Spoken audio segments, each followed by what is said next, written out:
This episode of zeni.т is brought to you by boostmobile.com. Want to save some cash on your phone bill and also get $50 off on your phone? Then be sure to head over to boostmobile.com. Boost Mobile offers you unlimited talk, text, and data, and you don't even need to sign a contract. So hurry up and click the link in the description to get $50 off when you get a new phone by March the 31st. Or simply click here for more great Boost Mobile deals. Hey everyone, and welcome to zeni.т. I'm Daniel, and you know the iPhone 6, right? The upcoming iPhone from Apple. Now I actually did a video on the iPhone 6 just a few days ago, actually 2 weeks ago basically, the iPhone 6 leak design. Now in that video I showed you some leaks and some rumors regarding the iPhone 6.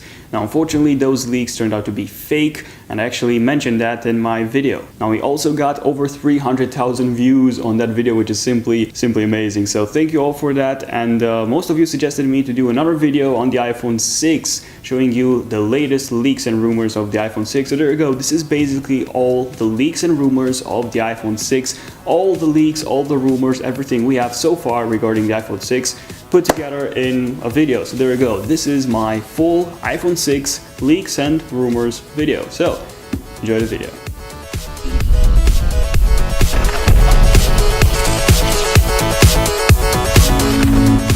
Okay, so to make it easier for you, I've decided to split this video into 5 different sections. So design, specs, camera, features, and release date and price. So starting off with the design of the iPhone 6. Now as you probably know, the iPhone 6 is going to be a new number. It's a 6, not a 5S, not a 5TBC or anything like that. So yes, the iPhone 6 is going to feature a new design because this is basically what Apple does with their iPhones. This is called the tick-tock mechanism. This is basically what Intel does with their CPUs. So basically they release, both Intel and Apple, they release a product, and then the next year they update that product instead of releasing a brand new redesigned product. So we had the iPhone 3G, 3GS, the iPhone 4, the iPhone 4S, the iPhone 5, the iPhone 5S, and the iPhone 5C, although that's basically something else. And now we are going to see the iPhone 6. Now speaking of the design, we expect to see something like the iPod Touch 5th generation. Yes, we expect to see a full aluminum design. So we expect the iPhone 6 to be made entirely out of aluminum instead of just a aluminum band like the iPhone 5S, because as you probably know, the iPhone 5 and the iPhone 5S, they did have an aluminum back, but it also had 2 glass panes on the top and on the bottom of the back. So it has brand new design, thinner and lighter than the current generation iPhone 5S. And we are also expecting to see edge-to-edge glass on the iPhone 6, as well as a larger display. Now we are not entirely sure about the display size yet, but in my opinion it's going to be something around 4.7 inches. I believe that's the perfect size. It's not too big or not too small. Wait. Are we still talking about smartphones? Now, there have been reports that Apple is also working on releasing a larger iPhone 6, so not just a 4.7-inch model, but also a 5.2 or 5.5-inch model, something to compete with Samsung's Galaxy Note line. And apparently they're not going to call it an iPhone, they're going to call it something else. Now, once again, this is not confirmed, and I don't actually believe in Apple releasing anything like that, an iPad mini, or an iPhone X, or anything like that. But still, it's a rumor, and it was worth mentioning. So we've talked about the display size. Now, what about the display technology? Because as you probably know, in the iPhone 5 and the iPhone 5S, basically in all iPhone models, Apple uses IPS LED backlit LCD. So they're not LED displays, they're nothing like that. Actually, LED displays don't even exist, but I will talk about that probably in a future video. So yes, Apple uses LED backlit IPS LCDs for all of their iPhone models. And as you probably know, Samsung or other manufacturers use something else, something like AMOLED, which is an OLED technology. Now, LCD and OLED are very different technologies. I will probably talk about this in a future video. For the iPhone 6, I don't actually expect Apple switching to OLED, just because IPS LCDs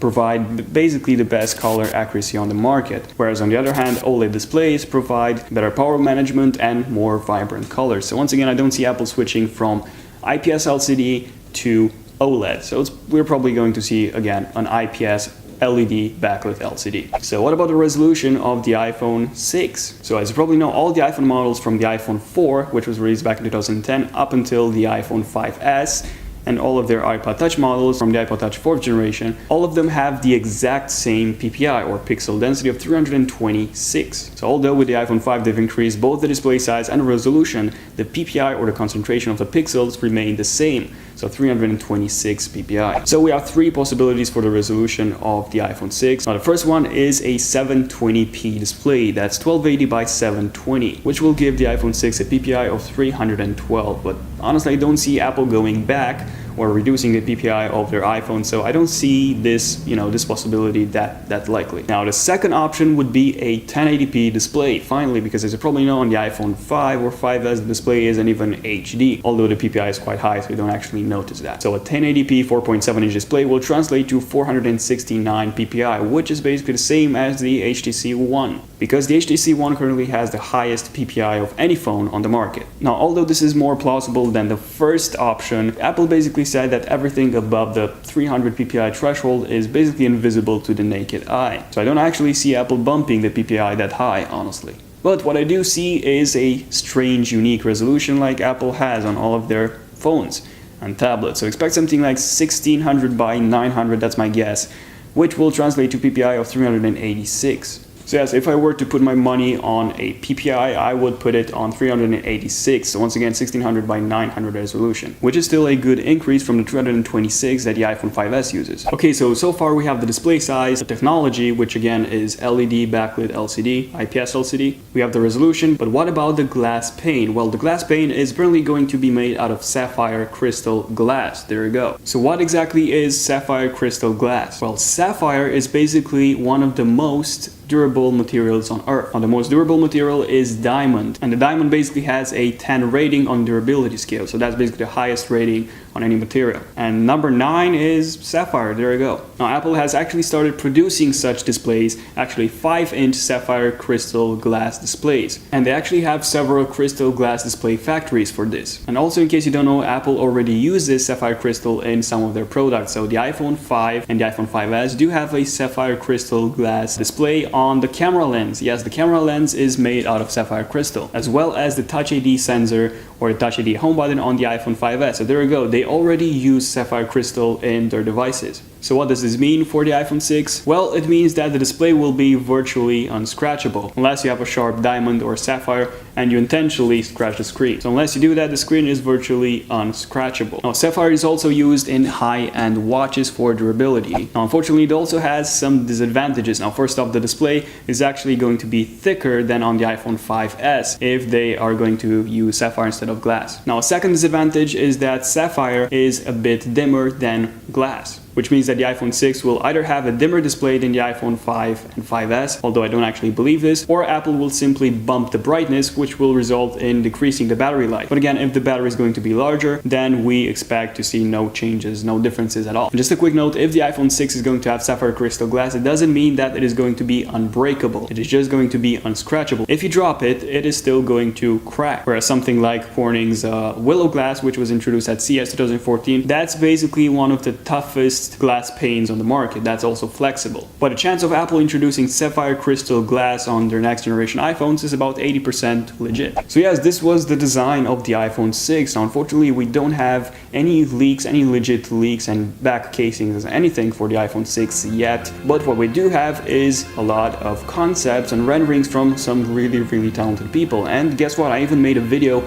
showing you the top 5 iPhone 6 concepts. So in case you want to see those concepts, top 5 iPhone 6 concepts, be sure to click on this video or the link in the description for those of you who are on mobile, and you will be taken to that video. Okay, so moving on to section number 2, the specs of the iPhone 6. So in terms of the CPU, expect Apple to release the A8 or the Apple 8 CPU, because as you probably know, the iPhone 5S uses the Apple A7 CPU, and trust me, A7 versus the Samsung A7 is something totally different. Samsung released the A7 CPU back in 2011, I believe, or something, whereas the Apple A7 is totally different than the Samsung A7, so don't mix those. So the Apple A7 CPU was the world's first 64-bit mobile CPU. So expect the Apple A8 to be 64 bits as well, and who knows, maybe even a quad-core CPU, because Apple hasn't made any quad-core CPUs yet. All of their CPU models have been dual-core so far. So yes, who knows, quad-core maybe, clocked at, 1.5 GHz, expect something like that, or a dual-core clocked at 1.8. Again, 64-bit. Also expect a better integration with the Apple M8 coprocessor, because as you probably know, the M7 coprocessor is included in the Apple A7, and the coprocessor is basically a small low-power CPU which detects and analyzes the movement of your iPhone. So the Apple M7 can actually tell when you're sleeping, when you're walking, when you're cycling, or when you're driving. So expect the M8 to be a bit more advanced than that and a lot more power efficient. Now, in terms of the RAM or the random access memory, it could be 2 GB, but I'm not sure about this because all of Apple's phones and tablets, everything that Apple has at the moment, starting from the iPhone 5 upwards, all of their products only have 1 GB of RAM, and trust me, they're really fast. 64-bit CPU plus 1 GB of RAM plus iOS 7 equals blazing fast performance. We also expect to see the same capacity, so 16, 32 GB, 64 and 128 GB option, probably not, but who knows, maybe, just maybe.